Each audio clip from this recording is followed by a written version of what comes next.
ย่อมือ10 นิ้วตั้งขึ้นวางกิ้วกาย9 เกษา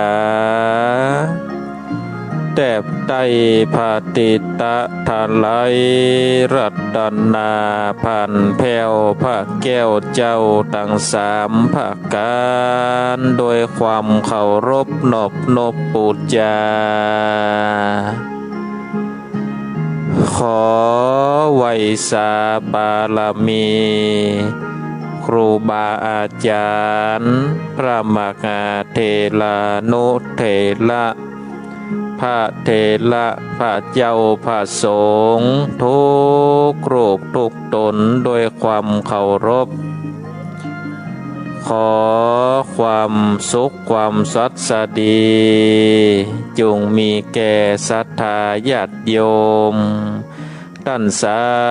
ธุชนนักศีลนักบุญทุกท่านมาปะกันละเนอมาปะกันแล้วกับรายการมรดกธรรมปืนบ้านล้านนาดำเนินรายการโดยกระผมอัตมภาพพระครูสังฆลักษณ์ธนอัตรัตนสิริวัดหาลิกาลามสันมันนะตำบลต้นทงอำเภอเมืองจังหวัดลำพูน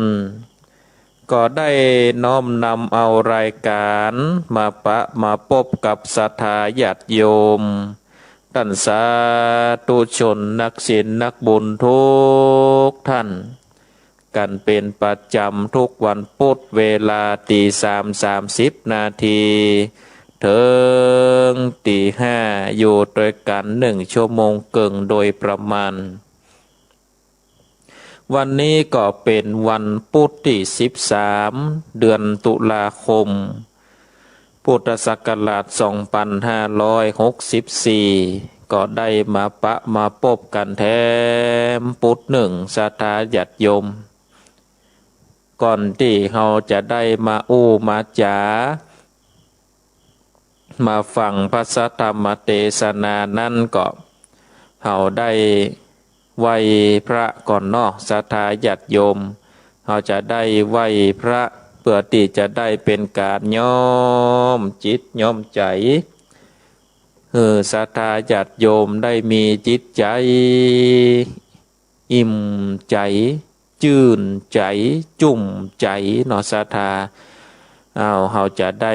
ไหว้พระพร้อมกันเนอปนมมือกราบ1กราบ2กราบ3อิมินาสกาเลนะพุทธังอภิปูชยามะอิมินาสกาเลนะธัมมังอภิปูชยามะอิมินาสกาเลนะสังฆังอภิปูชยามะอะระหังสัมมาสัมพุทโธภควาพุทธังภวันตังอภิวาเทมิกราบสวากขาโตภควตาธัมโมธัมมังนัมมัสสามิกราบสุปฏิปันโนภควโตสาวกสังโฆ สังฆังนะมามิกราบนะโมตัสสะภะคะวะโตอะระหะโตสัมมาสัมพุทธัสสะนะโมตัสสะภะคะวะโตอะระหะโตสัมมาสัมพุทธัสสะนะโมตัสสะภะคะวะโตอะระหะโตสัมมาสัมพุทธัสสะกราบหนึ่งกราบสองกราบสามเอาละศรัทธาญาติโยมท่านสาธุชนทุกท่านเฮาได้กล่าวกรรมปูจาพระรัตนตรัยเฮาได้ไว้พระเป็นติเรียบร้อยย่อมจิตย่อมใจเฮาก็มีความชื่นใจเย็นใจเป็นดังภาชนะที่จะได้รองรับเอาน้ำเย็นน้ำใสน้ำสะอาดคือน้ำธรรมคำสอนแห่งองค์สลีสัพปัญโญพระพุทธเจ้าวันนี้อาตมาภาพก็จะได้น้อมนำเอาพระสัทธรรมเทศนาแบบเปิ้นเมืองเหนือต่อจากวันพุธที่แล้วนางมโนลาปิ่นแก้ววันนี้จะได้เทศนาธรรมผูกต้วนแปดเนื้อศรัทธาญาติโยมเพราะฉะนั้นนับเวลาต่อจากนี้ไปก็เจิญจวนศรัทธาท่านทั้งหลายได้ตั้งอกตั้งใจสดับรับฟังพระสัทธรรมเทศนานางมโนลาปิ่นแก้วผูกต้วนที่แปดเป็นลำดับต่อไป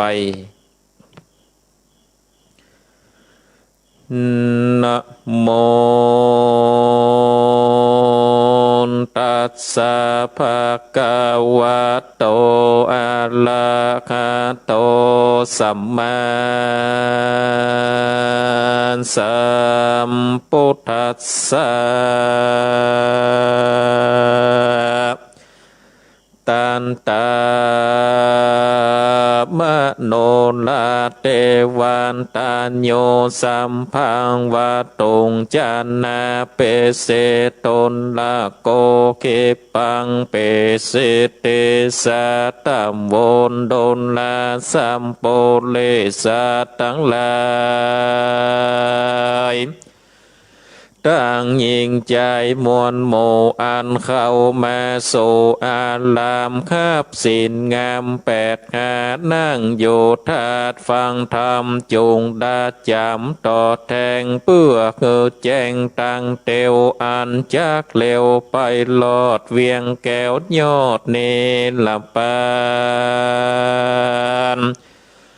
ดาภัยมันเสียงขาดบอบไม่มาดเครื่องเกเป็นอามันตาเดบมันเตียงบ่อความเงียงไปแม่จุ่มสันทามนโมจงพรำหูยาวไปแปลงใจใสชื่นจอยติดตามถ้อยคำธรรมบัดนี้แดดเตอตันตาในกาลละนั้นใส่นางนาไทยมาโนลากันบอกเทวันดามนโมใดพรำหูจุอันผ่านดงตันขาดหาก็จำนางนาดแนวเร็วไว้ว่าจงเตียวไปอย่าจะรีบดันกว่าดงนานางมาโนลาน้อยอ่อนก็เตียวไปก่อนบัดเดียว ผ่านดงเขียวป่าไม้กอดเตียวไต่โดยไปเข้าดงไผ่เตือนทำต่างอยากล้ำนำนาเป็นปากคาคุ้มแย่ปูบุญป่าจะใจและนาโจตกาแม่นมีคนมาจากล่าวไข่งูเข่ากิ่งยาว่านางมาโนลาหนอดเนาดันป่าเศร้าดงไพรกันว่าข้ามในยังการแจงแล้วดันดงตันหลายคืนวันแต่ใส่ในป่าไม้ดงดานกับในพานนั้นลาวผ่านป่าเศร้าดงนาสั่งบ่อปาลาหยาบจ้าคือนางนอดลาเครื่องเกเกิดเยี่ยบอดเดจ้าต่อยเงินนางนาดน้อยขี่โคมนั่นจ้าพูดจักมาเก่าแก่แม่นแต่ตามธรรมกวนไข่กรรมเก่าเจว่าแต่ก่อนนี้นานมานางมาโนลาดยอดซอยตุกตามก้อยเครื่องขีดตาว่ามีสินดีบอกขาดบอกประมาทกองทามตั้งมัวดำเอาไม้บ่อเข้าใกล้แป่งปันเต้าเอลาวันโตนองอาจคือเต้าราชอินตาขันนางมาโนลาดนั่นใสมีศีลไว้กับตนบ่เมามัวหยาบจาโตนเจ้าฟ้าเมืองสวรรค์ไข่งูกันแต่เล่าวัดนางนอดเนามันโนลามีพญาแจ้งจอดงูแจ้งลอดของเสนโดนองค์อินบอดจากก่อนลงจากฟ้ามาสู่ในที่อยู่มานุสาเอาคำขาดรีบข่าวใหญ่เต้าหมากเป้าเมืองโคนเต้าเมืองบนเป่าห้องไปตัวห้องเวียงใจว่าการคนพูดใดนั้นเล่าโหเงินเก้ากองสินเป็นจินแจงควายอันว่าคำก้อนใหญ่นินเล่าจากปันเกิดเจ้าเอาไปคนเวียงใจมวลหมู่บอกมีไผ่หูกองสินเต้าองค์อินบุญใหญ่ก็เป่าไปควายงานนาติดนานนางมาโนลาน้อยนาดได้ยินเต้าราดห้องเป่าก็ฟังเฝ้าไปแงดย่อมือสากมเก่าว่ากองสินนั้นเล่าคาหูดังจากอูไข่ปานแล้วนางจอมขวานนอนลากอดเล่ากองสินหาดวงใสกันนางจากไข่เมียนควายตาวยศใหญ่อินตางูวาดนางบุญนาดยอดซอยงูเรื่องถอยกองสินเป็นอาจินบอกขาดเต้าที่ราชเมืองสวรรค์การเอาคำนั้นปานนางแล้วก็รีบกาดแก้วไปสู่เอาคำมีอยู่เมืองโบนลงมาสู่เมืองคนแถมเล่าเอาปานนางหนอนเน่ามันโนลามีน้ำนา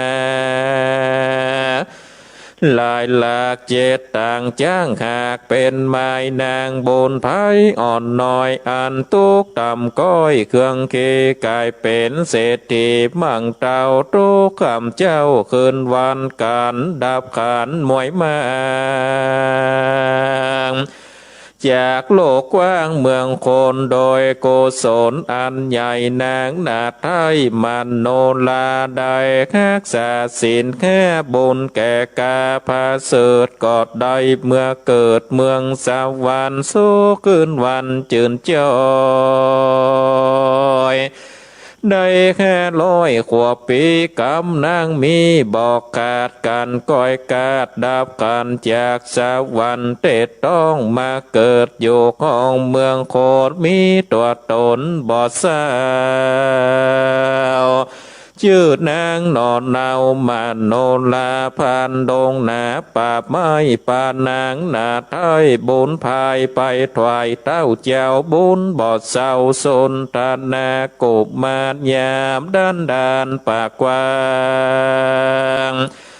พานบ่ออ้างราวีคือนางบนมีไม่เอากอดย้อนบนเก่าสร้างไว้ยามตกไรเครื่องกาพานดงแน่นมเนาบ่อหยาบจ้าตาโลนเหิดนางตาบมนอ่อนน้อยได้ตามก้อยเครื่องเคโดยเตจาสินเดเลิศแล้วจริงกัดแก้วโอนตานลายนั้นแล่นนาพิกเวโดลาเปโกตังลายโต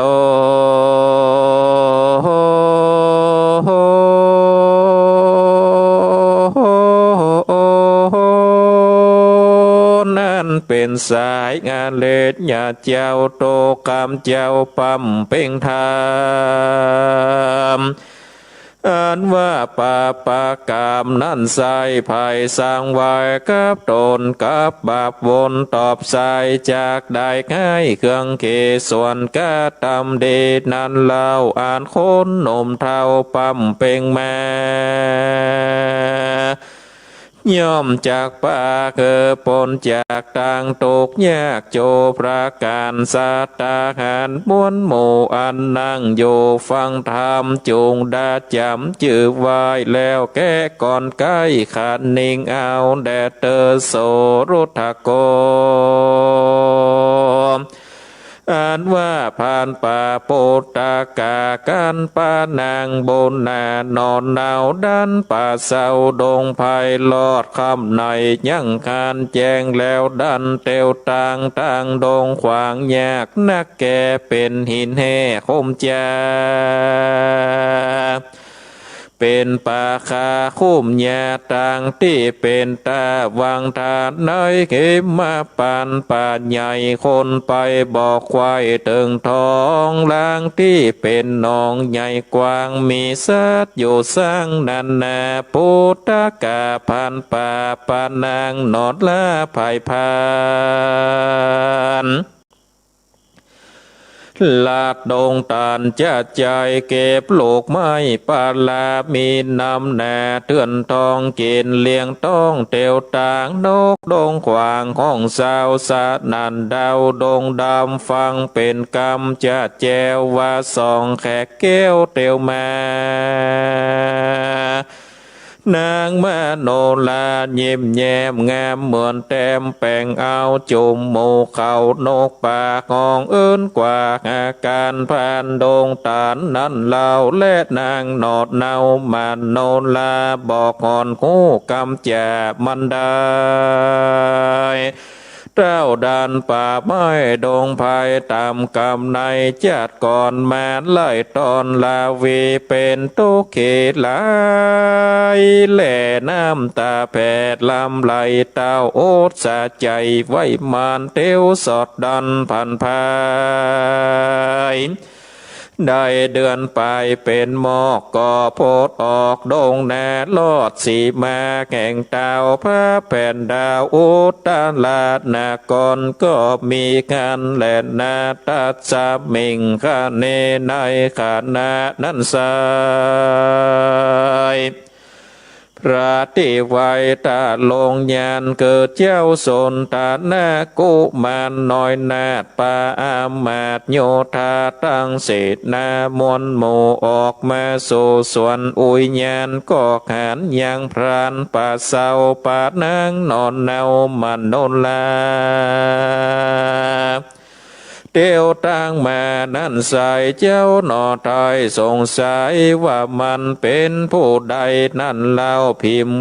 ผิวกำเศร้าทรงใหญ่มียิ่งเตียวไตโดยตามซ้ำมีหูบงามปิดลาดเจ้าน้อยนาดเปล่งขานมีใจมันหลายแหล่ปิญาแผดน้ำนา เหตุปางหลังมาจัดแล้วนางหนอแก้วมาโนลากับหนอพุทธากินโกเคยเป็นโกแปลงปันหนอจอมทันน้อยนาดก็คืออามาตย์ตั้งตนไปนำสองคนมาสู่ในที่อยู่บัดเดียวอามาตย์เร็วรีบข่าวไปจากกล่าวไข่กามพรานตรงดำขวาดหูก็ปานางกินกู้มาโนลารีบไกกาบอดยามาไว้เจ้าฟ้าสนตาแน่กู้มันแหลนนาเมื่อนั้นหนอปนทานยอดซอยก็กล่าวถ้อยกำงามถามพันดงลำป่าเศร้าว่าดูราเจ้าหนุ่มเนาเด่นไกลเจ้าอยู่แดนใดนั่นไซมีชื่อไว้สั่งจาลูกนายมาดันสอดจริงมาลอดส่วนอุยญาณปาสานหลีบัวบานยอดซอยพงอ่อนอ้อยตอยมาประสงค์ได้จะจุงเก่าเกิดงูเข่าตำเมพรานดงเลข่าวขาดก็โอกาสตุนสาไขขีญาบอกเล่าตั้งแต่ก้าวสุดปลายโดยปริญญาลายแหล่บ่เว้นแวบดได้แล้วจากใครต่อถอยว่าข้าป่านางนาดน้อยหนุ่มดาวย้อนหมายใจแต่เก้าหัวเทว่าจากเอานางบนมีหนอดลางามเงือนฟ้ามันโนลามาถวายตนลาจาตันตาพาแผ่นดาวโปเลเพื่อเป็นมากเงสีเอกอ้างได้สืบสร้างโอนตาและนากรและนาต่างสุโตในกาลนั้นไซพระติไว้ตาลงยานได้ยินผ่านหนุ่มเนามาบอกเล่าคอยปันก็มีใจมันจมจืนปีติตุนยินดีก็ไขว่าตีโอกาสเงืออามาต่างตารีบนำมาบอดยายังเครื่องแง่ลายแสงคือก้อนคำแดงลายแหลบมายืนแผดยอปันเป็ดล่างวันมังเต้าแก่พานป่าเศร้าปุนต่างกาส่วนพรานดงนาด้านซ้ายก่อนลาเต้าเท้ยคืนสู่ในที่อยู่แห่งตนก็มีวันนั้นแหลดนาเมื่อนั้นเจ้าโซนตัดนากุมารการพานดงดานป่าไม้ปานางนาไทยมโนลาผู้งามมาตาเหมือนแต้มสองฝ่ายแก้มมีหวานมาย่อปานโอกาสเจ้าน้อยนาดพุทธาก็คือนางมโนลานอนหนาวอาบน้ำเล่ากัดสีแล้วนุ่งผ้าเดพื้นใหม่เอาเม้าใส่สองแขนนิ้วใส่แหวนทำมันลงประดับองค์บอดยางามดังนางฟ้าเทวันดาคือนางสาวสายังอยู่ในที่แก้วกูอุยญาณแล้วนอตัดลงญาณน้อยแนดก็คืออามาเตรียมใจน้ำสานไปบอกกล่าวคือตันเต้าปิตาตั้งมันดาแม่เจ้าอันอยู่เฝ้าโปเลสองบุญมีพ่อแม่ก็มีใจแผ่เจยบานอันอาก็อ่านลายสารเมียนควายดาวยศใหญ่อานเตจาวงศาก็ไขขีญาโอกาสเรียกอามาเตรียมใจตั้งเศษนาในแกวนใจมาอยู่ไกลองค์คำแล้วไข่กำก่าวจี้คือหูตีขีญาว่าบาทนี่นา นอนเนาอันเป็นลูกเต่าโสตานากุมารไปแอวสวนอุยญาณจมดอกเมตุขอกลายล้ำก็ปานางงามอ่อนน้อยมาเป็นกุกห้อยเตวีเงือสวัสสันเดไปนา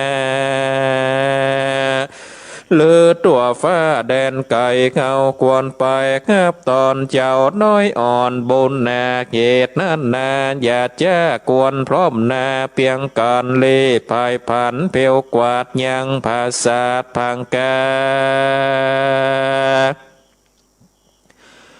ตกแต่งดาไว้ทายาได้จ้าบาดเดียวแล้วรีบเร็วแต่งหางผ่าดาบย่างมงคลตังรีพลมวลโบคือพร้อมนาโยจูอันอ่านแล้วไข่ปันบอกเก่าคือหูข่าวเงียวไปเจ้าใจน้อยใหญ่โคแจงควายตามมีการเต้าโปเลกาวแล้วอาบมาดแก้วตั้งตาตั้งเศษนานมเท่ากอบไว้เต้าเจ้าหอดจานแล้วปากันบอดจ้า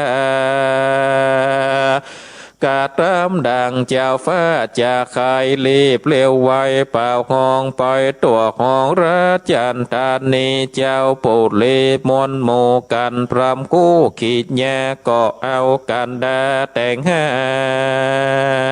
ง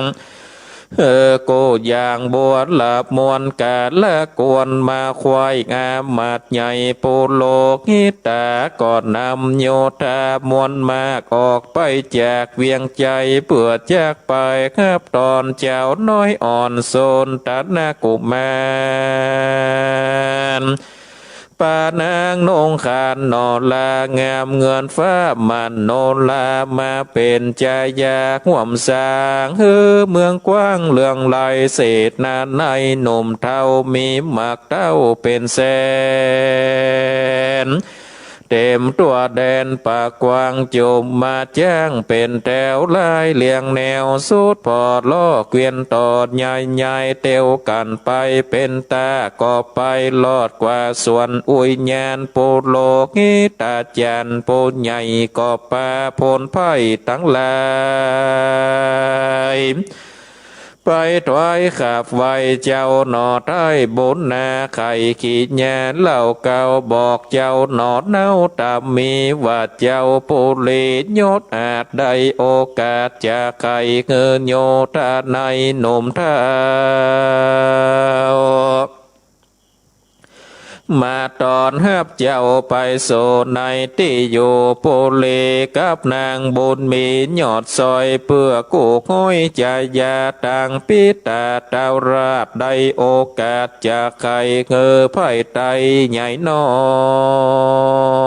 ย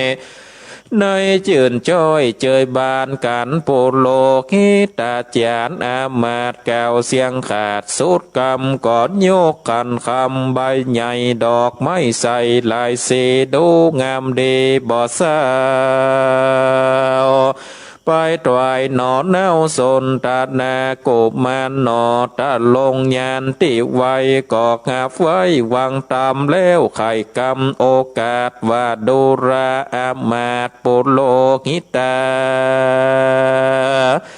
ตังโยธาหนุ่มเท่าปากันไต่เต่ามาโซในที่อยู่ส่วนอุยญาณโดยใจบานชื่นจอยเปลือกงับนางอ่อนน้อยมาโนลาเขานี่นาใจชื่นปีติตุนยินดีการหนอโมเนกล่าวแล้วก็ปานางแก้วบุญนาลีบไกกาขีจางตัวเอกอ้างมงคลนำลีปนมนมากออกไปจากส่วนอุยญาณโยธางานโหห้องสันนันกองแดนไกลลีปนไหลจะจืดฟงมืดบางวันเตียวภัยผันบอดจอดต่อเต้ารอดปุลีเล่นนากันว่ามาหลอดแล้วยังเวียงแก้วอนตะละนกร เจ้าผู้ทอนผู้เป็นปอและนางน้อยหนอขอคำกอดจักกะตำกำอันใหญ่สามประการใจสามานเปื้อคือเจยบานเตียงเตาคือทุกโศกเศร้าไข้คนเป็นมงคลบอกขาดคือ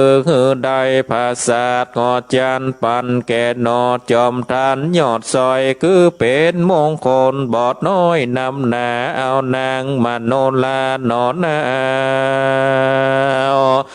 มาอยู่กับเจ้าหนอมนนีเป็นมงคลเดพาเสดปากเกิดเจยบานใดคือนางตัดลงยานน้อยแนดเสวยลาดแดนเมือง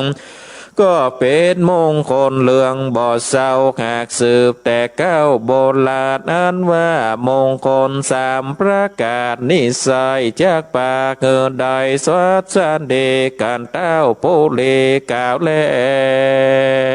วอามาตแก้วโปโลกิตาตั้งโยธาใหญ่น้อยต่างไหลหลังถอยถอยปอนเจ้าหน้ากรหนุ่มเท่าต่างมากมเกล้าอันจุดเลเปื่อหนอมุนีติวาย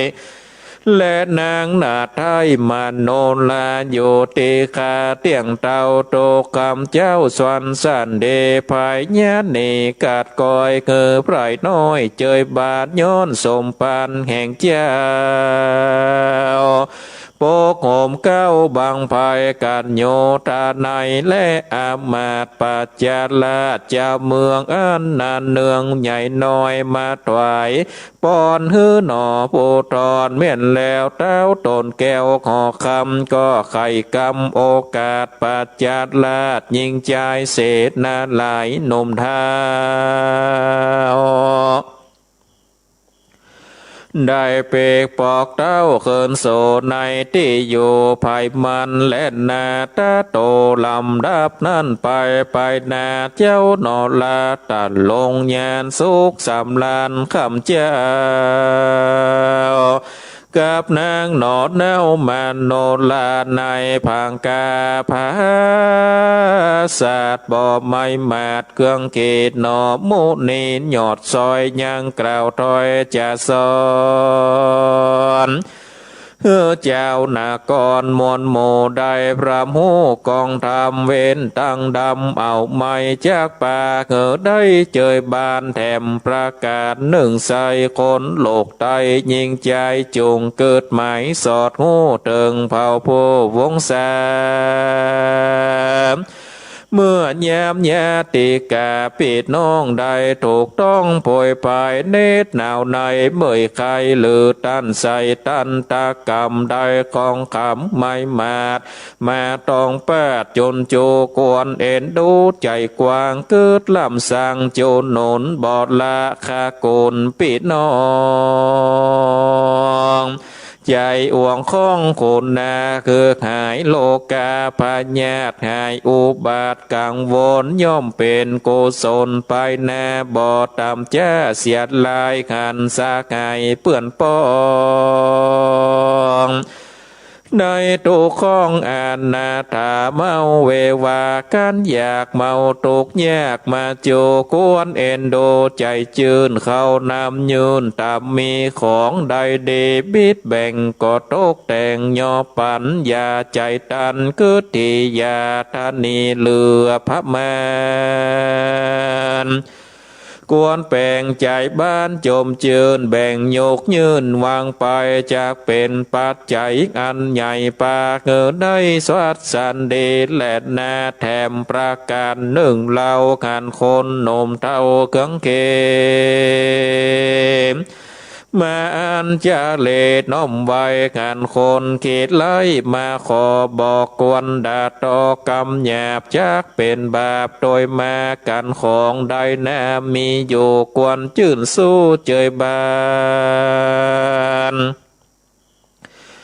ยกยอตานมากน้อยตามฝ่ายงอยศรัทธาการหาบอดใดบ่มีไว้สันใดควรจะใครกล่าวโอคือข่าวหูตามมีแกกเป็นกองดีแตกแกลกก้าวอานักผาเจ้าปฏิบัติมาแหลนนาแถมประการหนึ่งเหล่าโคตรนมเท่ายิ่งใจจงจำไม่จำจืออย่าได้คือไงเน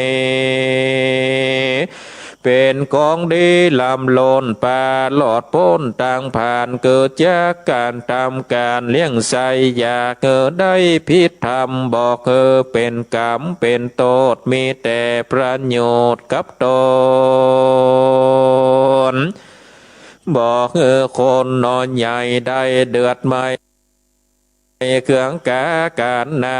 นหลายของอันเม่นจองกองทำคือกาสิกรรมก่อสร้างยังให้กว้างส่วนนาเป็นวานิจาปอกาจากเลี้ยงแม่งัวควายหรือพันผายขึ้นลองกาเครื่องยองอลังการไข่ข้าวสารข้าวเปลือกไข่ของเลือกนะส่วนของอันกวนดีใจมีพร้อมควายเลือดลาย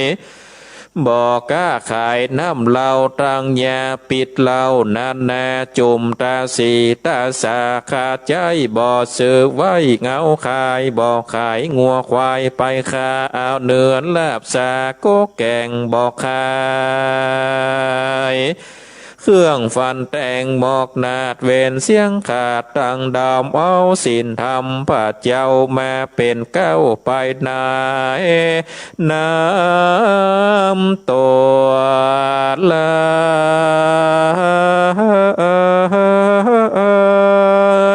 เข้าไก่ต่างเส้นใหญ่เนละปานได้เจยบานเมื่อซอยโตกาดก้อยไข่โคนนอนตานสาปนน้อยนาดได้โอวาทจะสอนคือเจ้านากรมนโมได้พระหูกองดีก็มีเงินแหลนนาเนทิตางขีญาสังวานนาวิเศษจากโอเกตนางมโนลาปิ่นแก้วผูกตวนแปดก็บังโกมสมเลศสะเด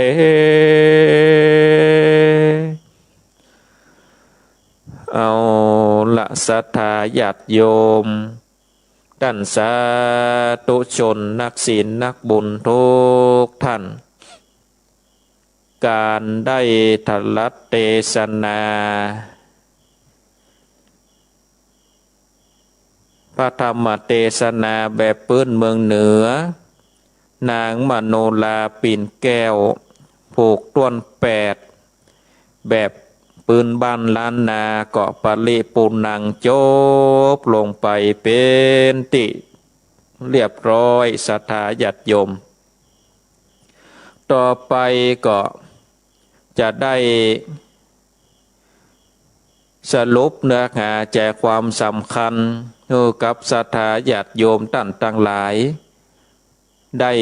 สดับรับฟังกันแถมครั้งหนึ่งเนื้อหาแจกความสำคัญของธรรมนางมโนลาปิ่นแก้วผูกต้นที่แปดอันว่าธรรมผูกต้นที่แปดนี้ศรัทธาญาติโยมก็หลังจากที่ผ่านชื่อว่าปุตตกาได้ยับเอานางมโนลาแล้วก็เดินทางเข้าไปในป่าในดงค่ำตีไหนก่อนนอนตีหั่นเพื่อที่จะได้เอานางมโนลานี้เอาไปถวายกับเจ้าสุทนากุมารอันว่าถ้ามีคนมาจะถามว่าเหตุใด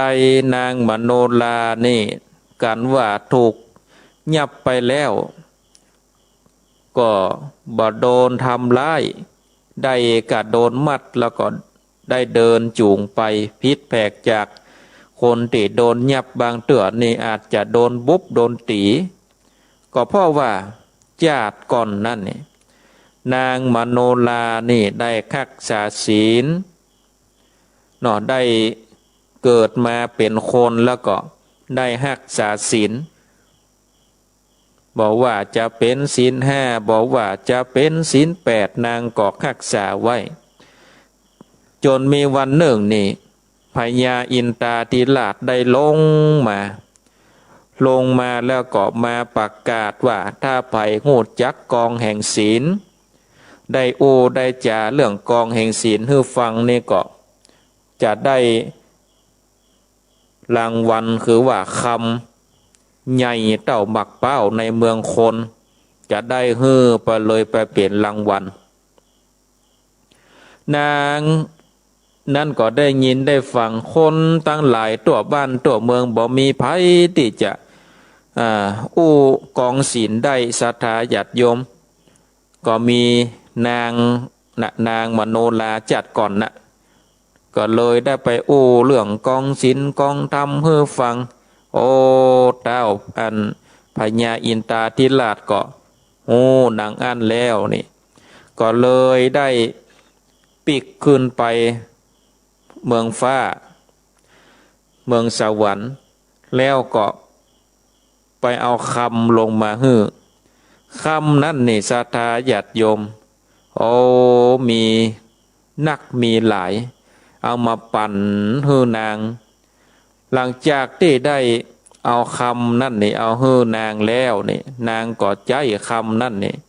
ซึ่งมีอยู่7ต่างจ้างศรัทธาญาติโยมปดโต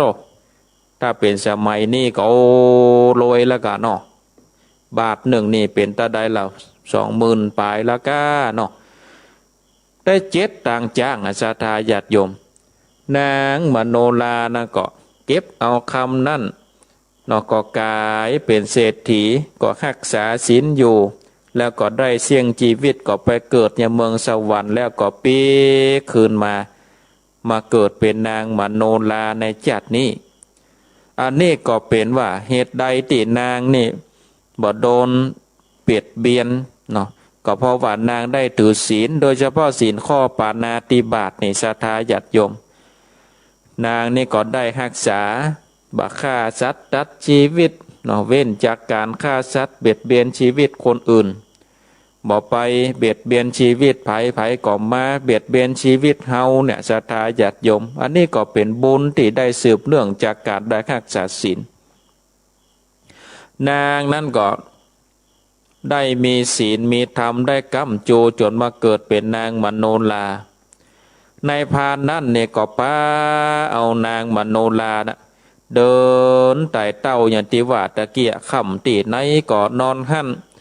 เดินต่างไปในป่าในดงในป่านั่นก็มีนกตั้งหลายต่างๆนานามาห้องเอิ้นกันเขาก็จะกันนะเนาะคนมนุษย์หนคนนี่2 คนนี่จะไปตันใดก็จากันเนี่ยแต่ว่าเขา2 คนนี่บอกหัวกำกำจาของนกจะเป็นจะได้นั่นก็ได้นินกับฟังเสียงมันเตียวโหนต่างได้เดือนปลายศรัทธาญาติโยมเตียวโหนต่างได้เดือนปลายก็ไปลอดยังเมืองอุตรนครไปถึงแล้วก็จูงเอานางมโนลาน่ะเดินเข้าไปในบ้านในเมืองเจ้าพญาสุทนกุมารนี่หันเนาะมันเป็นไผ่นี่มาจูงเอาเจ้าว่าเป็นป่อก็บาดใจเป็นผัวก็คืนมามัดเอาจูงเดินมาจะเป็นอะไรหยังก็เลยใจคืออามาตย์ไปถามพอว่าเขา2 คนนี่เข้ามาในบ้านในเมืองนี่มีจุดประสงค์อะไรอย่างยังไดมามัดกันนี่อะไรอย่างใดนี่มัดกันบรรลุบัดจุนเตียวเข้ามาในใจเงี้ยจะได้อามาตย์ก็เลยไปถามว่าท่านเฮ้ยนี่ท่านนี่เข้ามาในบ้านในเมืองนี่มีประสงค์จะได้เจ้าพญาป่อพญาสุทนกุมารมาถามนายพรานได้ยินได้ฟังหนังอันก็เลยบอกว่าข้านี่จะได้นำนางมโนลานี่มาถวายให้กับเจ้าสุทนกุมารจงเอากรรมนี่ไปบอกกำเตอะ เสนาอามาตย์ก็เอากรรมนี่ไปบอกกับศรัทธาญาติโยมเอากรรมนี่ไปบอกโอ้สุตนะกุมารหันนางมโนราก็มีใจฮักอ่ะเนาะโอ้ก็มันงามหลุดอ่ะมันงามหรองามแล้วก็ได้นำเอาบอกเสนาอามาตย์ไปขัดใจไปอันไปเอามันมาเข้าเฝ้าเขานี่เนาะมาอันมาจะปาไปทางอื่นเนี่ยก็โอ้งามอย่างอีนี่เสียดายกายเรียบร้อยแล้วก็ปาเอาพานปุตตกานั่นปุตตกาในพานก็เข้าไปเอานางมโนราไปยืนยอถวายก็ถามว่าสู่ไปได้นางนี่ที่ไหนมาโอ้ข้าก็ได้จากในป่าในดงพุ่นเอามาอันป่อพญาเนี่ยเอาไว้เป็นเอาไว้เป็นเมียเด้อเนาะเอาไว้เป็นเมียเอาไว้เป็นนางนาฏสนมเตอะตามจิตใจของนั่นป่อพญาเตอะข้านี่เอามาถวายแล้วก็หมดสิ้นหน้าที่ของข้าแล้วเจ้าสุทนะกุมารได้หันนางมโนราเนี่ยก็เกิดว่าเหมือนกับมีความผูกพันนะศรัทธาญาติโยมมีความผูกพันกันมาตั้งแต่จัดก่อนบุญแล้วมีความผูกพันกันด้วยความซาบซึ้งไงเนาะมันจึงมีหรอกศรัทธาญาติโยมศรัทธาเกยก็ว่าเวลาเฮาไปตอนใดนี่บางเตื้อสถานที่ขั้นนี่เฮาเคยไปเป็นเตื้อแรกแต่นะแต่ว่าเฮาเหมือนกับว่าเฮาเคยมาเมื่อบ่เมินอีเนาะเฮามีความรู้สึกว่าเคยมาอยู่เคยมาแอวหรือว่าเคยมานอนอย่างแต่จำบ่ได้ว่ามาเตื้อใดแต่ว่าเฮาไปท่านเตื้อแรกอย่าศรัทธาญาติโยมมีความคุ้นเคยอันนี้ก็เหมือนกับอดีตชาตินะของเจ้าสุทนะกุมารกับนางมโนราเนี่ยก็เปิ่นเป็นเกยเป็นกู้กันมาจัดได้ก็บอกว่าเนาะก็เลยมาสร้างสมปานกันมาก็มาปะกันจัดนี้แถมศรัทธาญาติโยมต่างๆหลายเหมือน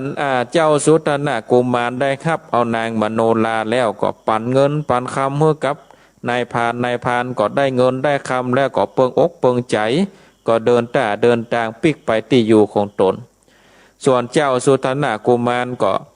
เอานางมโนราเนี่ยเอามาอาบน้ำคัดสีหนุ่งผ้าดีปืนใหม่เอาเม้าใส่แขนเอาแหวนใส่ก้อยเนาะถ้าบ้านเฮาเนี่ยปนว่าเมียใหม่หรอมีอย่างก็ประดับตกแต่งโยกคือนางมโนราหมดศรัทธาญาติโยมเมื่อโยกไปเป็นที่เรียบร้อยศรัทธาญาติโยมก็เอานางมโนราเนี่ยเอาไปไว้เอาไปอยู่ในสวนอุทยานสวนอุยญาณหรือว่าสวนอุทยานดอกไม้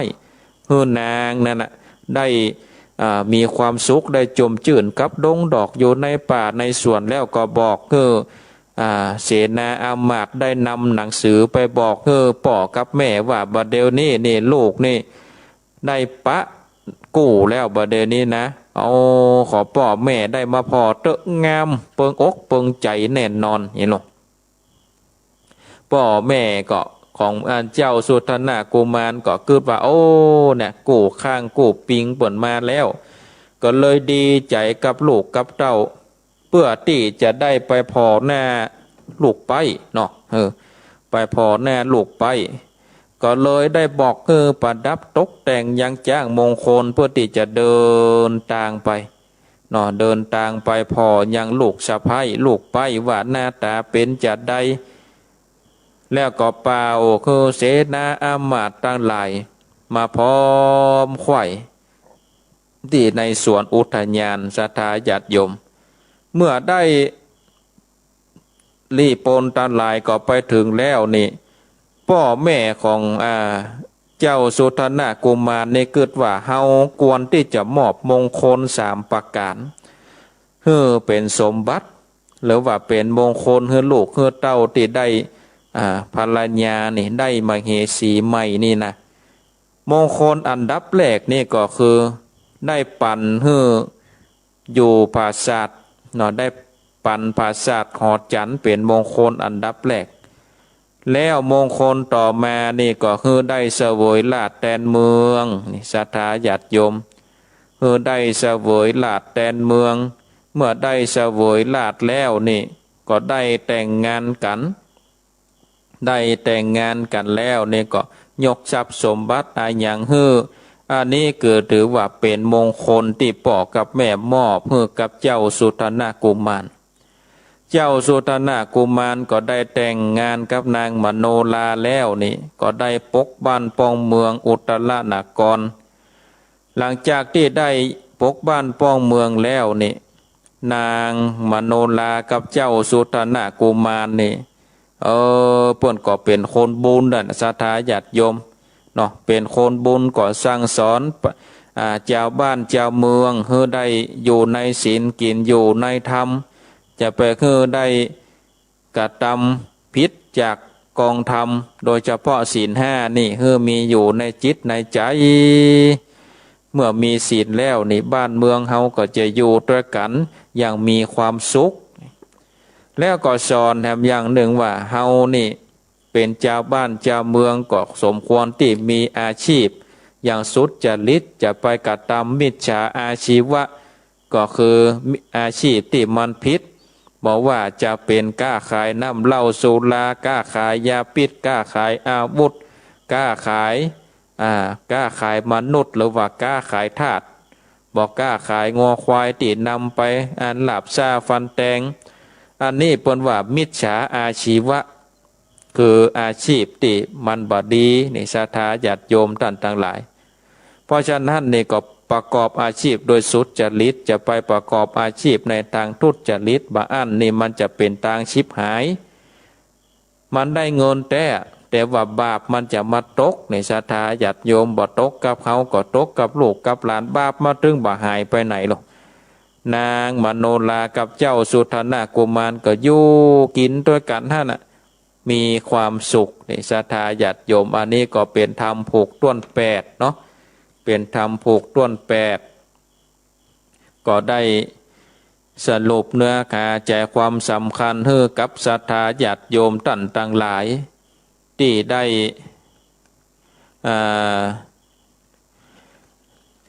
ได้จ๋าให้กับศรัทธาญาติโยมได้สดับรับฟังกันเมื่อเฮาได้สดับรับฟังแล้วนี่ศรัทธาญาติโยมท่านต่างหลายเมื่อเฮาได้ฟังธรรมจิตใจของเฮาก็เป็นบุญเป็นกุศลเนาะศรัทธาญาติโยมท่านทั้งหลายจิตใจเฮาก็เป็นบุญเป็นกุศล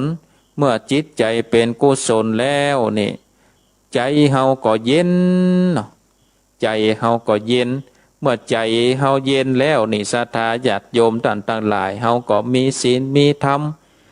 คนเฮานี่ท่านทั้งหลายเมื่อเกิดมามีชีวิต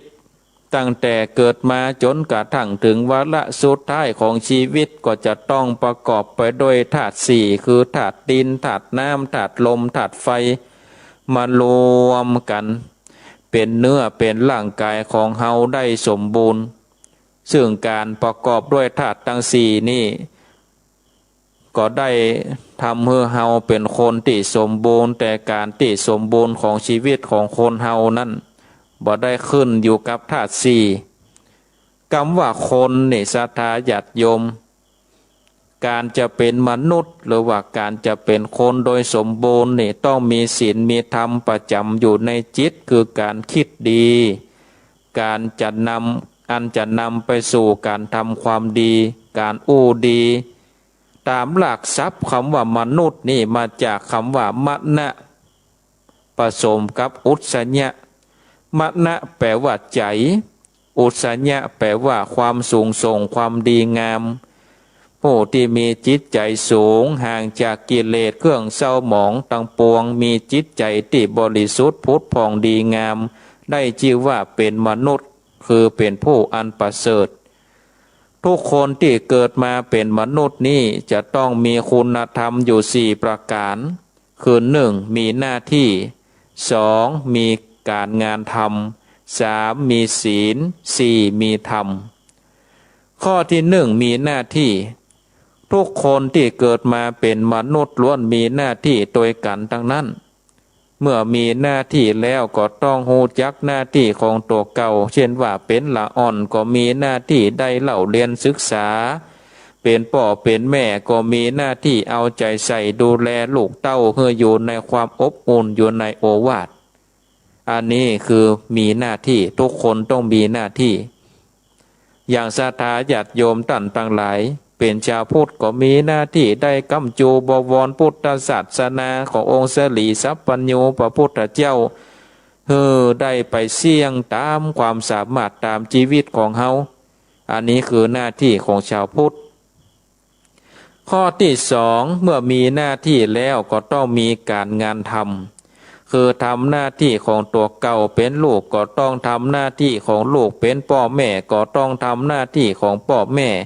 เป็นสามีก็ต้องทำหน้าที่ของสามีเป็นภรรยาก็ต้องทำหน้าที่ของภรรยาเป็นศิษย์ก็ต้องทำหน้าที่ของศิษย์เป็นครูบาอาจารย์ก็ต้องทำหน้าที่ของครูบาอาจารย์เป็นผู้บังคับบัญชาก็ต้องทำหน้าที่ของผู้บังคับบัญชาเป็นลูกน้องก็ต้องทำหน้าที่เป็นลูกน้องหน้าที่ของลูกน้องต่อผู้บังคับบัญชาหลวงพ่อพุทธทาสได้ให้ความหมายของหน้าที่นี้ว่าธรรมะคนที่ทำหน้าที่คือคนที่มีธรรมะคนที่บ่ได้ทำหน้าที่คือคนที่บ่มีธรรมะหน้าที่ในที่นี้ก็หมายถึงหน้าที่ที่ชอบธรรมตั้งอยู่บนพื้นฐานของความเป็นธรรมเมื่อมีหน้าที่แล้วเมื่อมีงานแล้วก็ต้องมีศีลศีลแปลว่าปกติคือบ่ผิดเพี้ยนบ่เปลี่ยนแปลงบ่สะทกสะท้านเปรียบได้กับก้อนศิลาใหญ่บ่หวั่นไหวต่อแห่งลมเสียดทานใดๆคฤหัสถ์ญาติโยมผู้ครองเรือนอย่างน้อยก็มีศีลห้าเป็นอุบาสกอุบาสิการักษาอุโบสถศีลหรือศีลแปดเป็นสามเณรต้องมีศีล10เป็นภิกษุก็มีศีล227ข้อหากว่าผู้คนบ่มีศีลแล้วจะเป็นคนที่ปกติบ่ได้คนไร้ศีลหรือคนที่บ่มีศีลก็เปรียบเหมือนกับคนบ้าในสังคมมนุษย์ใดบ่มีศีล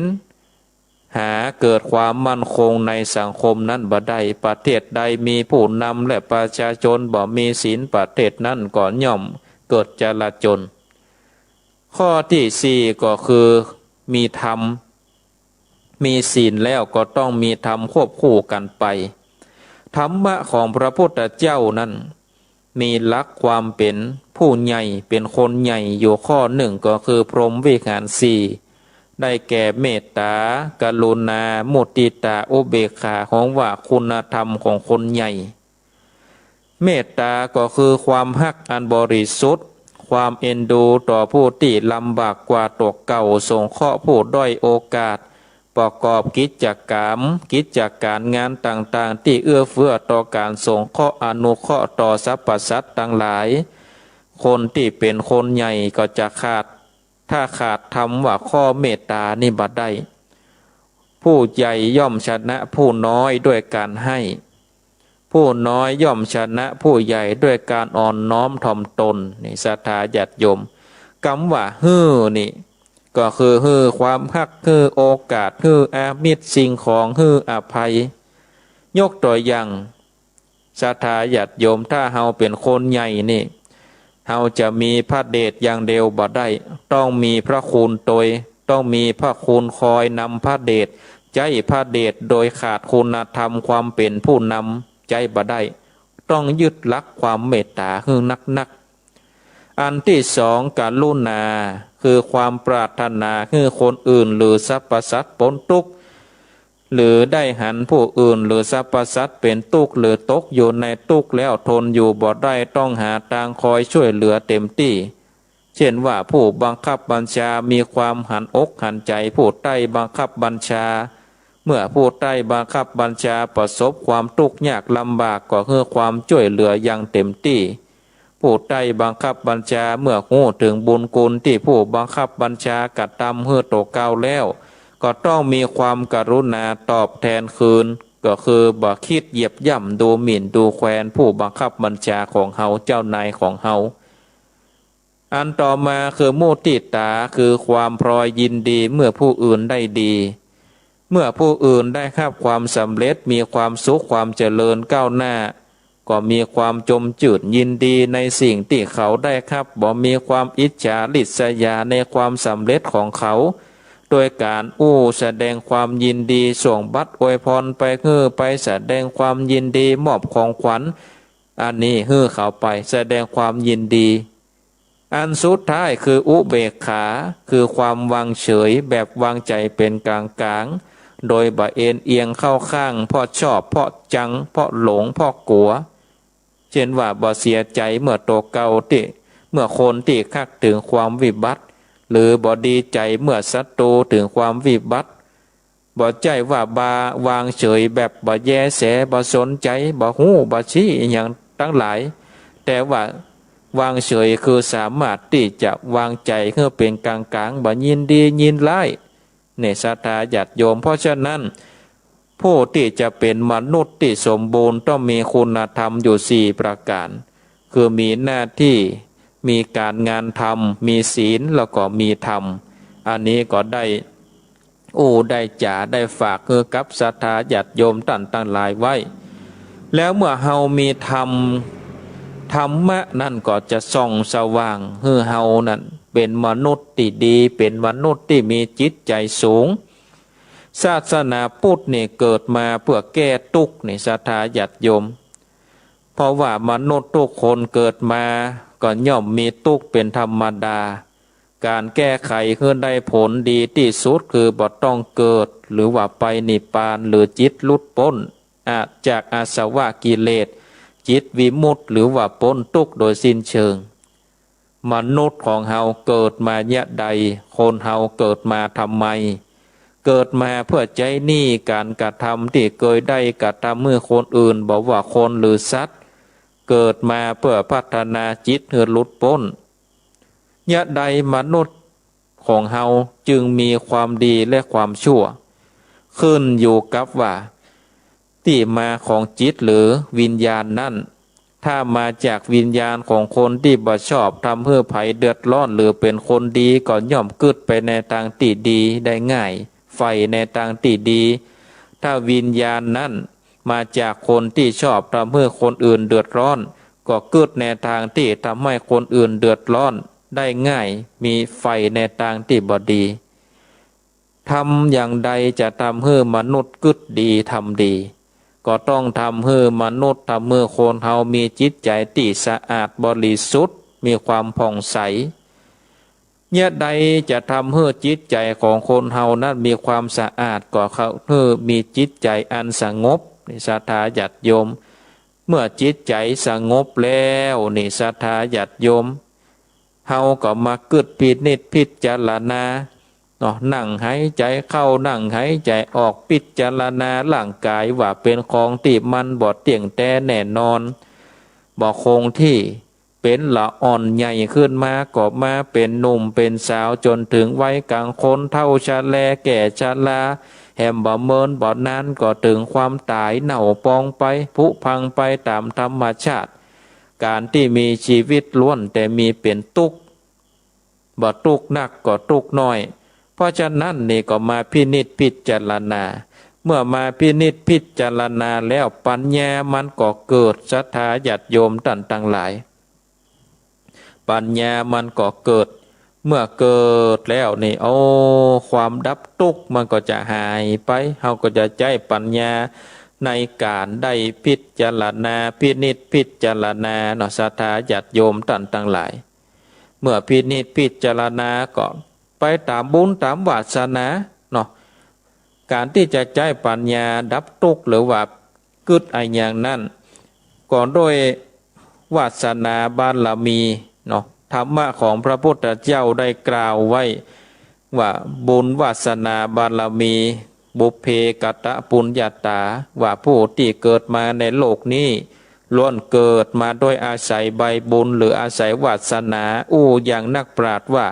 ถ้าบ่มีบุญพาวาสนาบ่ส่งก็คงจะบ่ได้เกิดมาเป็นมนุษย์เกิดมาเป็นคนโดยแน่แท้กล่าวถึงวาสนาก่อนเรื่องวาสนานี่เป็นเรื่องที่คาดบ่ถึงหรือบ่ฮู้ว่าจะมาถึงตัวเขาเมื่อใด อยู่ๆพอได้มาก็ได้มาง่ายๆก็บอกว่าบุญวาสนาเปิ่นทรงมาฮือเฮาวาสนานี้จะต้องสร้างมาตั้งแต่อดีตชาติปางก่อนจึงจะมาตอบสนองในชาตินี้บางคนมีบุญวาสนาเช่นว่าได้อันอย่างมาโดยง่ายแต่ก็หมดไปโดยง่ายและก็รวดเร็ว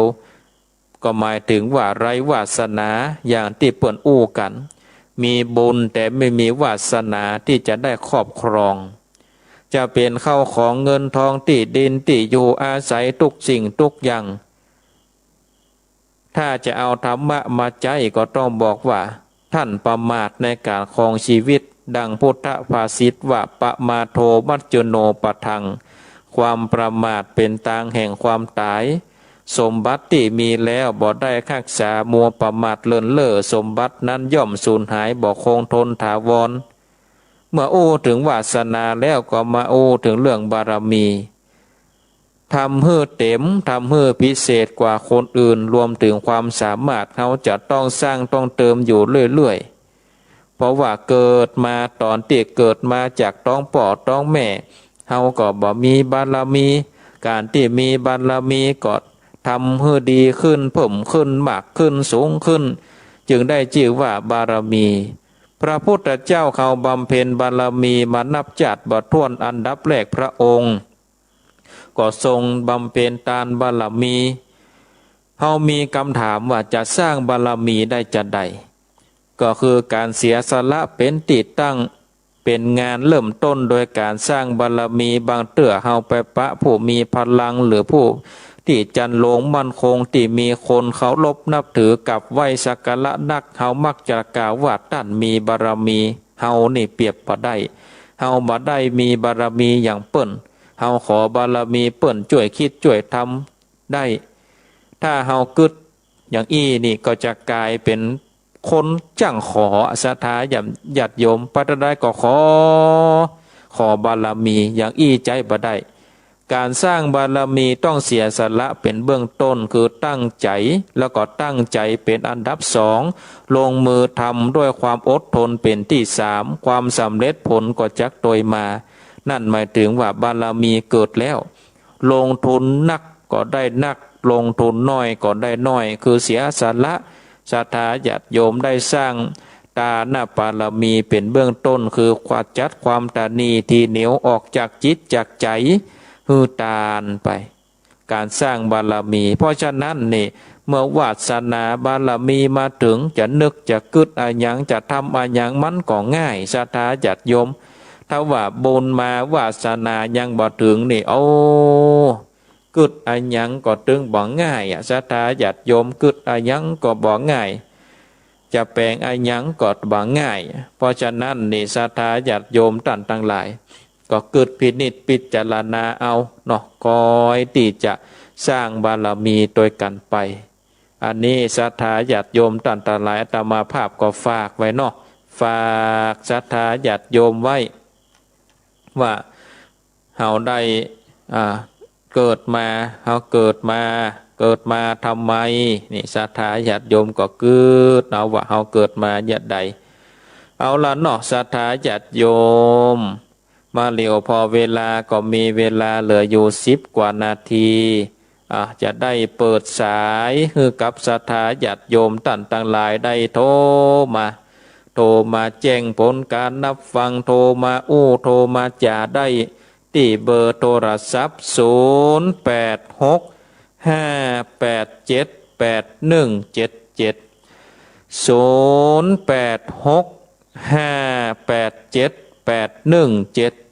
อ้าวมีก็เข้ามาเนอะศรัทธาญาติโยมมีก็เข้ามาโทรมาแจ้งผลการนับฟังโทรมาโทรมาจ่าได้เนอะศรัทธาญาติโยม0865878177เจริญปอนยังไม่สาเจ้าท่านพระครูยังไม่ฟังว่าจะแลกมาแล้วนะเจ้าจากตังได้แม่บรรการเจ้าแม่สายทองเนาะเจ้าไปตันพระครูยังนะเจ้าสาธุโมทนา98.75นี่นะบุญรักษาสาธุสาธุ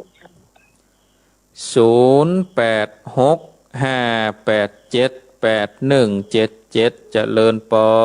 นไว้สาเจ้าท่านพระครูเจ้าแม่จันติบเจ้ากำลังม่วนนะเจ้ากำลังม่วนดีเจ้าพระพุทธพระธรรมกับเข้าอกเจ้าใจดีเจ้าสาธุเจ้าฟังกันไปเรื่อยๆนะแม่เนอบุญรักษาสาธุไหว้สาเจ้าฮับสายเจริญปอ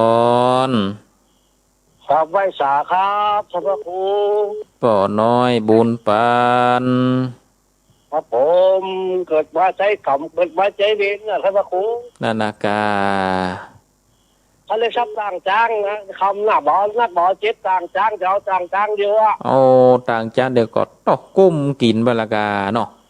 แบบกุ้มกินมันมีนักมีหนาเขาก็จะเอาสตางค์ซื้อยามาไล่โควิดเป็นพองเลยค่ะนานากาเป็นกำลังใจท่านพระครูเนอะสาธุ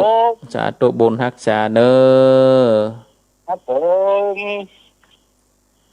0865878177 เจริญปอน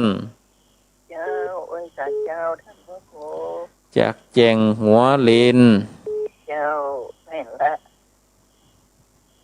ฟังชัดเจนดีนะเจ้าฟังชัดเจนดีเจ้าฟังชัดเจนดีเจ้า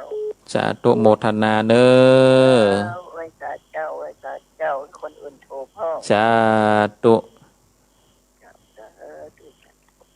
เจริญปอนกำลังสาท่านพระครูป่อบุญมีขอฟังท่านเจ้าเนื้อฟังก็แปดทัดดีล้านชัดเจนดีเนาะครับคนบนโต๊ะกันท่านตะวานี่ตกอยู่วันนี้นี่เจ้านี่บะหันเด้อนาร่างกายเป็นเจ้าจะหมอนเด้อนะวิ่งขวายมาเนี่ยวันนี้วันยุ่งจะเข้านักก็น่ะเนาะครับเป็นกำลังใจท่านพระครูเนอะสาธุโมทนาเนอะไปสามีก็เข้ามาเจริญปอนเจ้ากราบไหว้สาครูบาสังฆะบัลละอยู่ท่าดาวฟังแม่ตื่นแต่เจ้าแล้วพระอาจารย์รอฟังจังธรรมท่านพระอาจารย์เนาะเจ้าคนฟังตั้งหลายใจบ้านบ่าเศร้ามิใจใจบ้านจุ่มเหย้าประกองวางสายโทรหาเศร้าพระครูตามเจ้าตนดังกูคำกูเจ้าฟังเป็นประจำวันใดได้ฟังกับมวลนะเจ้าไม่ใช่กำลังใจท่านพระครูนะสาธุเจ้ากับไว้สาเจ้าสาธุเจ้าสาธุเจ้า0865878177 0865878177 เจริญปอนเจ้าไว้สาเจ้าท่านพระครูจากต่างใดนัดมันดอนเจ้าแม่น้อยเนาะเจ้าฟัง103.50ชัดเจนดีเจ้าฟัง103ชัดเจนดีฟังแต่เจ้าละก้าเจ้าก็ฟังอันนะครับอันนางมโนรานางมโนราสาธุโมทนามีก็เข้ามาแหมเจริญปอนแกได้สาเจ้าท่านพระครูน้องบัวเจ้าฝนตกกันเนี่ยท่านพระครูตกมาเอา 2-3 วันนี่ตกกะแต่วันนี้นี่บะหันตนานี่ใช้ตะแกนแต่ว่านี่ก็ยังตกอยู่นะเจ้าแต่ว่านี่ก็ตกอยู่ตะเพน่ะเจ้าตั้งแต่เจ้าแล้วเนอะได้ไหว้พระได้ท่านพระครูโดยวันนี้ดีแล้วเจ้าทำกับลองม่วนได้ ฟังกันไปฟังกันต่อไปเจ้ากำลังใจตัวนะเจ้าสาธุบุญฮักษาเนอเจ้ากลับบ้านสาเจ้า0865878177 0865878177เจริญปอนนมัสการเจ้าจากต่างใดจากหนองกอกโทรมาจากหนองกอกแม่แตงเจ้าหนองกอกกำลังใจท่านนะคะหนองกอกแม่แตงเจ้าชัดเจนดีเนาะกำลังใจให้ท่านทุกเจ้าชัดเจนดีเจ้าสาธุโมทนาฮับสายเจริญปอนจากต่างใดแม่บัวคำแม่งอนที่เล็กเจ้าแม่บัวคำที่ไหนก็แม่แม่งอนที่เล็กครับฝางกันอ๋อแม่บัวคำฝางเจ้าแม่งอนที่เล็กฝางชัดเจนดีเนาะแม่เนาะเจ้าชัดเจนดีเจ้าสาธุโมทนาเนอฟังตลอดเจ้าสาธุติดตามรับฟังกันไป0865878177 0865878177เจริญปอนนมัสการเจ้า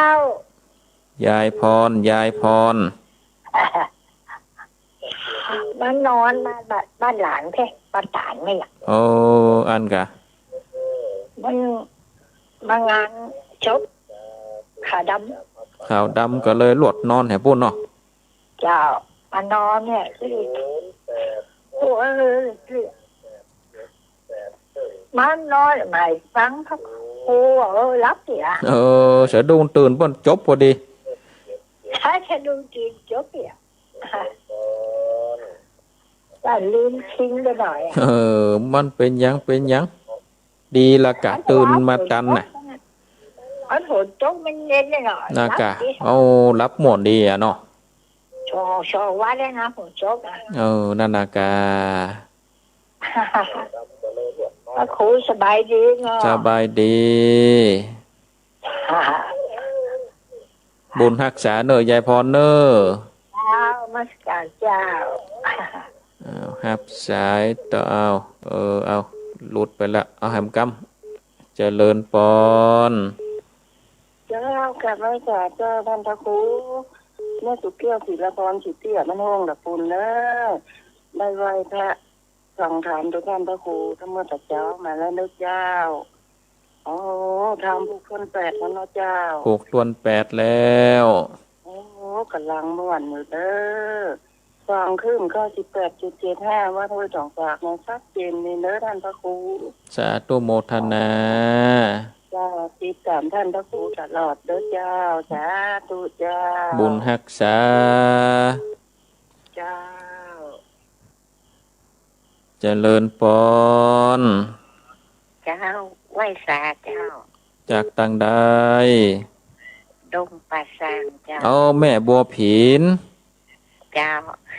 มึนนี่บ่ได้โอกจากกันนี่เจ้าฟังอยู่แต่บ่ได้โทรแต่เจ้าเปลี่ยนตากันโทรเนาะเจ้าเปลี่ยนเป็นโทรพังเนาะคนใหม่ชัดเจนดีเนาะใจท่านอาจารย์เนอสาธุโมทนาเนอเจ้าไหว้สาเจ้าบุญรักษา0865878177 0865878177เจริญปอนจากต่างใดจากลุงแดงต้นหินลุงแดงครับมัวเลี้ยงหลานจุลุงผมนี่เขาละมกบ่ง่อมดิ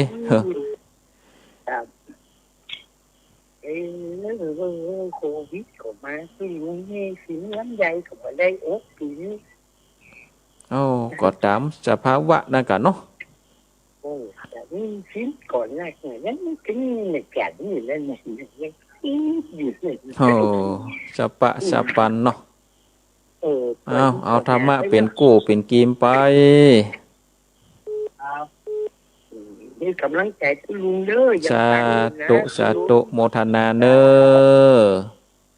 สาธุคุณลุง อ้าวหับสายเจริญปอน ไว้สาท่านพระครู โอ้มานี่มาสุดมาซอยนะวันนี้นา โอ้ยเต็งตำรวจเจ้าท่านฟังอยู่ในท่านเนอ ฟังอยู่เนาะ ตึงมารับบ่นอนท่านเลยมันตื่นเช้าตึงมารับธรรมะท่าน ถึงเวลาก็ตึงตื่นน่ะเนาะ ครับมันตึงตื่นโอ้เต็งเนาะจนสายพนักเนาะ นะครับวันนี้นี่ย่นกันวันนี้นะครับ กำลังใจนะท่านเนอ สาธุโมทนา สาธุ ขออนุญาตยกหูก่อนเนอะศรัทธาญาติโยมขออนุญาตยกหูก่อนเวลาก่อนไล่หลังมานี่แล้ว ก็จะได้สรุปสายก่อนเนาะศรัทธาญาติโยมก็สายแรกเนาะโยมแม่สายทองห้วยการบ้านโฮ่งก็ฟัง 98.75 ก็ชัดเจนดีสายที่สองจากแม่จันทิพย์วัดเกตการลามนี่คงจะฟัง104วัดไฟหินอยู่ในเมืองเจียงใหม่ก็ชัดเจนดีสายที่สามจากป้อน้อยบุญปันมโนครอำเภอฝางนี่ก็คงจะฟัง 100.25 คณะสงฆ์อำเภอฝางวัดพระบาทอุดมสายที่สี่จากโยมแม่เจงหัวลินเวียงฝางชัดเจนดีสายที่ห้าจากป่อบุญมีเมืองกลางก็ฟัง 98วัดห้วยตองซักก็ชัดเจนดีสายที่หกจากแม่สายพินเมืองปานเอกลักษณ์คือเป็นข้าวเป็นจ้อยมาอันดับแรกเลยแม่สายพินเมืองปานนี่ก็ชัดเจนดีสายที่เจ็ดจากแม่น้อยกัดนัดฟัง 103.50 ก็ชัดเจนดีสายที่แปดจากหนองบัวชัยปราการสายที่เก้าจากบ้านหนองกอกอำเภอแม่แตงสายที่สิบจากแม่บัวคำอำเภอฝางสายที่11จากยายพรล้องงัวแดงฟังไปโดยมิ่งลับไปสะดุ้งตื่นเปิ้นโปรดสายพอดีเปียะเนาะมันเย็นมันล้านนอนแล้วก็รับม่วนดีสายที่12จากแม่สุกแก้วบ้านสีเตี่ยศรีลาพรบ้านโฮงสายที่13จากแม่บัวผินมะจันดงป่าซางสันปัดตองสายที่14จากลุงแดงบ้านต้นแหนสายที่15จากป่อบุญตันเจดีสามยอดเกาะสาธุอนุโมทนากับศรัทธาญาติโยมท่านสาธุชนที่ได้โทรมาคือกำลังอกกำลังใจโทรมาแจ้งผลการนับฟังเกาะอาตมาภาพก็เทศนำเทศธรรม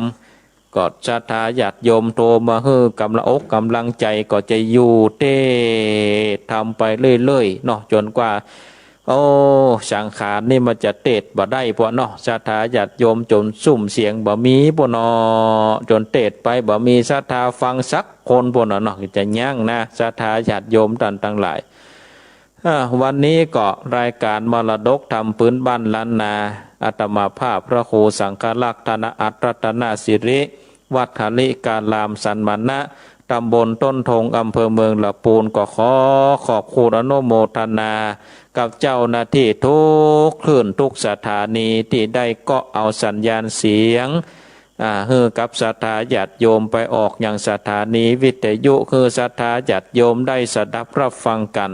แล้วก็ขอบคุณอนุโมทนาที่ศรัทธาญาติโยมได้ตื่นมาแต่เจ้ามาหมุนวิทยุฟังตนตัวอาตมาภาพตลอดถึงศรัทธาญาติโยมที่เข้ามารับชมรับฟังในการถ่ายทอดตามระบบเฟซบุ๊กไลฟ์ก็ขอบคุณอนุโมทนาที่บ่ได้ตักได้ตายเนอะเพราะว่า โทรศัพท์เอาไว้ไก่อันสายตาแยงพอบักหันลายผู้ก็บอกว่าภัยเป็นภัยก็ขอบคุณอนุโมทนาเอาละเนาะศรัทธาญาติโยมท่านทั้งหลายเวลาก็มาถึงกาลล่าสุดท้ายสุดของช่วงรายการมรดกธรรมพื้นบ้านล้านนาก็ขอขอบคุณอนุโมทนากับศรัทธาทุกท่านที่ติดตามรับชมรับฟังตั้งแต่ต้นจนถึงวาระสุดท้ายในโอกาสนี้ก็ขอบุญกุศลแห่งพระแก้วเจ้าทั้งสามประการบุญกุศลที่มูลศรัทธาได้กระทำปั่มเพ็งมาบุญญาบารมีขององค์พระบรมธาตุเจ้ากริปุญใจบุญบารมีขององค์พระธาตุเจ้าดอยสุเทพพระธาตุเจ้าเจดีย์ตัวสากลละโลกนี้บุญบารมีของครูบาเจ้าสลีวิจัยตนบุญแห่งลานนาไทยพระแม่เจ้าจามเทวีปฐมกษัตรีแห่งนครหริพูนชัยจงมาปกปักรักษายังเจ้ามูลศรัทธาเพื่อได้หลอดพ้นจากทุกโศกโรคภัยนึกคิดสิ่งใดก็ขอเพื่อสมดังความมุ่งมา่ปรารถนาเหมือนกันทุกท่านทุกคนมาปะกันทำไมเนอในวันพุธหน้าเวลา3:30 นาทีถึงเวลา5:00วันนี้ก็ขอทุกท่านมีความสุขมีความสวัสดีเหมือนกันทุกท่านทุกคนอายุวันโนสุขังพลา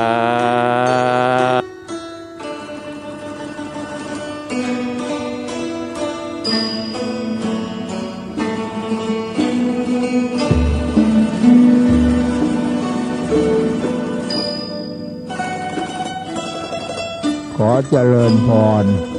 ศรัทธาสาธุชนญาติโยมทั้งหลายพรุ่งนี้เป็นวันพระอาตมาขอเชิญชวนท่านทั้งหลายนุ่งขาวห่มขาวเข้าวัดฟังธรรมทำบุญใส่บาตรเพื่อให้เกิดเป็นประโยชน์แห่งตนและเพื่อให้เกิดเป็นสันติสุขแห่งประเทศชาติเรามาแต่ตัวไปแต่ตัวอย่าลืมหาความดีใส่ตัวไปด้วยความดีใส่ตัวอย่างน้อยคือศีล 5ตั้งใจรักษาให้มั่นสักข้อใดข้อหนึ่งก็ยังดีกว่าไม่มีเสียเลยขอให้ทุกท่านจงได้รับสิ่งที่พึงปรารถนามีอายุยืน